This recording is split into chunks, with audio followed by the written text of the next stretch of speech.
कसारा शहरातील 6 पर्यटन स्थळे। नमस्कार मित्रांनो, मी उमेश शिंदे, स्वागत आहे तुमचं आपल्या यूट्यूब चॅनलमध्ये उमेश मुंबईवाला। आज आपण घेऊन आलो आहोत एक सुंदर प्रवास निसर्गरम्य कसारा या गावातला।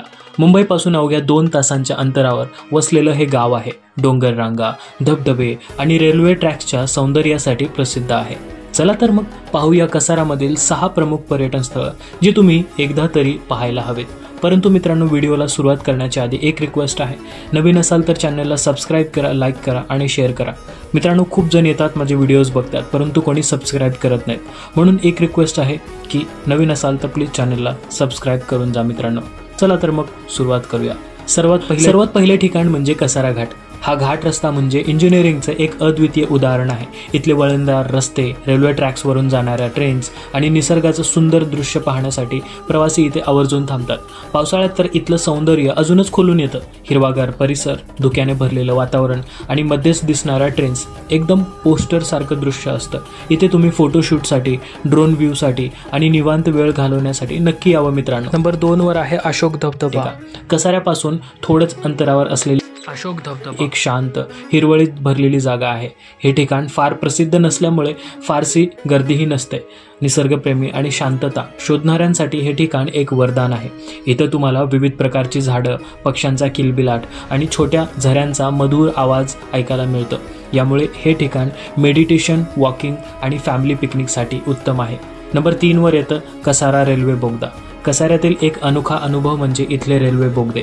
ब्रिटिश काळात बांधले गेलेले हे बोगदे अजूनही मजबूत आणि कार्यरत आहेत। विशेषतः थल घाट मार्गावरील हे बोगदे आणि पूल म्हणजे रेल्वे इतिहास आणि आर्किटेक्चरचा उत्कृष्ट नमुना आहे। इथं ट्रेकर्सना रेल्वे ट्रॅकवर चालत हा भाग एक्सप्लोअर करायला आवडतो, पण हे करताना सुरक्षिततेची काळजी नक्की घ्या मित्रांनो। नंबर 4 वर येतं कॅमेल व्हॅली। कॅमेल व्हॅली कसाराजवळील एक सुंदर दरी आहे जी तिच्या उंच धबधब्यांसाठी ओळखली जाते। या दरीतून वाहणारे पाणी आणि आजूबाजूच्या हिरव्या पर्वतरांगाच्या पार्श्वभूमीवर उभे राहणारे धबधबे एक अद्वितीय दृश्य साकारतात। मान्सूनच्या काळात येथे धुके पसरलेले असते, जे या स्थळांच्या सौंदर्यात भर घालते।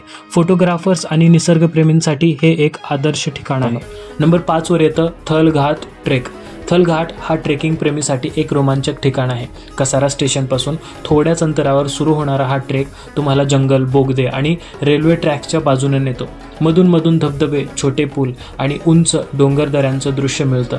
हा ट्रेक थोडासा अवघड आहे, परंतु निसर्गप्रेमींसाठी हा एक न विसरता येणारा अनुभव असू शकतो मित्रांनो। शेवटचा आणि 6वा आहे भंडारदरा डॅम। भलेही भंडारदरा कसाऱ्यात नाही, पण अवघ्या 1 ते 1.5 तासाच्या अंतरावर असल्यामुळे कसाऱ्याहून इथे जाणं सहज शक्य आहे। इथला डॅम, अंधारबन जंगल, रंधा फॉल्स आणि पाटकर लेक ही ठिकाणं मनमोहक आहेत। भंडारदरामध्ये तुम्ही कॅम्पिंग, बोटिंग आणि स्टार गेजिंग सारख्या ॲक्टिव्हिटीज करू शकता। जर तुम्ही कसाऱ्यात 2 दिवसांचा प्लॅन करत असाल तर भंडारदरा नक्की टाका मित्रांनो या यादीमध्ये। तर मित्रांनो, कसारा हे छोटंसं गाव, शहर असलं तरी त्याच्यात भरपूर निसर्ग सौंदर्य आणि अनोखी ठिकाणे दडलेली आहेत। तुम्हाला यापैकी कोणतं ठिकाण सर्वात जास्त आवडलेलं आहे? खाली कमेंट नक्की करा मित्रांनो। व्हिडिओ आवडला असेल तर लाईक करा, शेअर करा आणि अशाच नव्या ट्रॅव्हल्स व्हिडिओसाठी चॅनलला सबस्क्राईब करायला विसरू नका मित्रांनो। भेटूया पुढच्या व्हिडिओमध्ये अशाच एका नवीन टॉपिकसोबत। तोपर्यंत जय हिंद, जय महाराष्ट्र।